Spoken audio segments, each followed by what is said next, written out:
Assalamualaikum warahmatullahi wabarakatuh.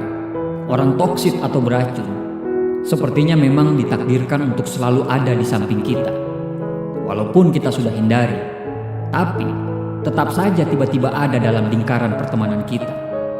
Orang-orang ini selalu menghadirkan drama yang tidak perlu. Mereka sering menjadi aktor utama dari sebuah konflik. Mereka bisa menurunkan mental kita di tempat kerja. Dan mereka sangat berdampak negatif pada kesehatan emosional orang-orang yang terpaksa berurusan dengan mereka. Beberapa orang toksik sering tidak menyadari dampak negatif dari apa yang mereka lakukan terhadap orang-orang di sekitar mereka. Sementara orang toksik yang lainnya tampaknya memperoleh sebuah kepuasan kalau sudah bisa menciptakan kekacauan. Apa hal terburuk yang terjadi pada kita? Ya, Anda bisa tergoda untuk melakukan hal yang sama, yaitu balas dendam kepada orang-orang toksik tersebut. Sama seperti halnya orang-orang toksik tersebut lakukan kepada orang lain. Tentu saja, balas dendam tidak akan pernah berhasil karena mereka nggak punya cermin untuk berkaca. Dalam artian, sadar diri mereka itu sangat kurang. Dan akhirnya, dengan balas dendam, kita hanya membuat diri mereka terlihat sebagai korban. Cara terbaik untuk menghadapi orang yang menyusahkan kita harus menggunakan trik-trik khusus yang biasa dilakukan oleh orang-orang cerdas. Yang pertama, jauhi. Terpaksa berada dalam lingkaran orang-orang negatif dan suka mengeluh itu adalah sebuah berita buruk. Mereka berkubang dalam masalah mereka dan mereka ingin orang lain ikut bergabung, sehingga mereka dapat merasa lebih baik dengan diri mereka sendiri. Orang sering merasa tertekan untuk mendengarkan para pengeluh karena mereka tidak ingin dianggap kasar atau tidak peka. Tetapi, ada garis yang tipis antara kita meminjamkan telinga kita karena simpati, atau kita bisa terhisap dalam lingkaran emosional negatif mereka. Anda bisa menjauhi ini dengan cara kita menetapkan batasan dan menjauhkan diri kita jika perlu. Coba renungkan ini.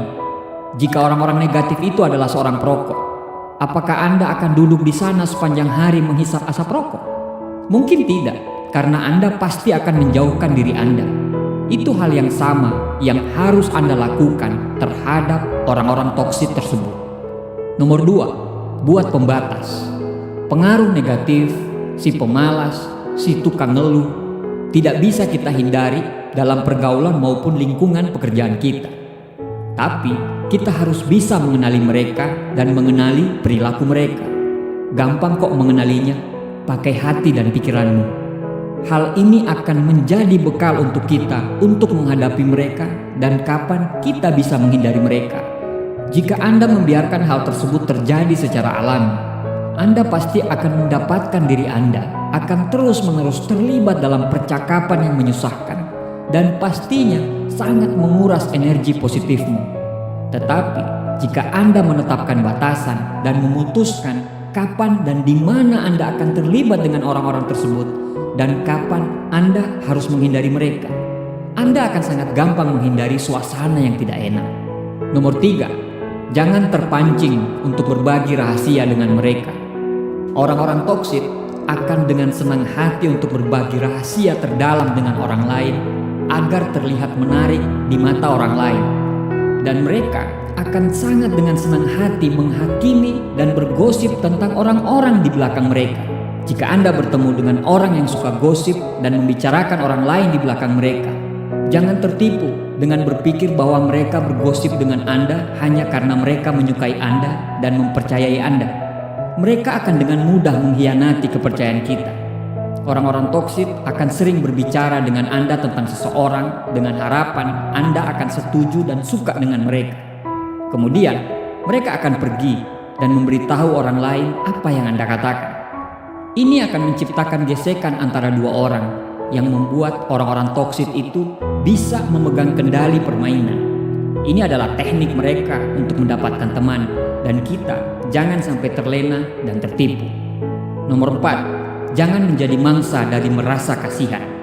Orang beracun menggunakan belas kasihan sebagai bentuk lain dari sebuah penipuan. Mereka bahkan membuat korbannya merasa tidak enak karena korbannya membela diri. Orang cerdas mampu mengenali dan memberikan rasa kasihan kepada orang yang tepat. Saya tidak mengatakan bahwa merasa kasihan kepada orang lain itu tidak baik loh ya. Tapi mendapatkan rasa simpati dan rasa kasihan dari orang lain adalah cara mereka untuk bisa memegang kendali. Mereka akan terus menyalahkan orang lain atas semua yang terjadi dalam hidup mereka, selama ada orang yang mau mendengarkan mereka. Dan kalau Anda terjebak dalam rasa kasihan, artinya Anda harus siap-siap untuk terus mendengarkan mereka dengan segala keluhannya. Menghindari untuk mengasihani mereka adalah cara kita untuk menolak tindakan mereka dan akan membuat mereka menganggap bahwa Anda terlalu cerdas untuk dimanfaatkan. Nomor 5, kontrol emosi Anda. Berhadapan dengan orang-orang beracun itu bisa menguras energi, bahkan bisa sampai membuat kita menjadi emosi. Bahkan itu terjadi tanpa kita sadari. Menjaga emosi itu butuh kesadaran. Memang terkadang tidak bisa kita hindari. Pada akhirnya kita akan konflik dengan mereka. Dan di sini kontrol emosi sangat dibutuhkan. Karena ketika Anda emosi, maka kita akan kalah dan mereka akan memegang kendali. Ketika kita berurusan dengan orang-orang toksik, sangat penting untuk menilai dan mengatur kadar emosi kita. Jangan sampai Anda emosi dengan perlakuan mereka. Hindari kontak kalau perlu, daripada nantinya Anda akan menyesal karena emosi yang sudah Anda luapkan. Nomor 6, fokus pada solusi, bukan pada masalah. Orang-orang toksik seringkali menjadikan diri mereka menjadi orang pertama yang disalahkan ketika terjadi sebuah kesalahan. Mereka melakukan ini untuk membebaskan diri mereka dari keharusan melakukan upaya apapun untuk memperbaiki yang salah.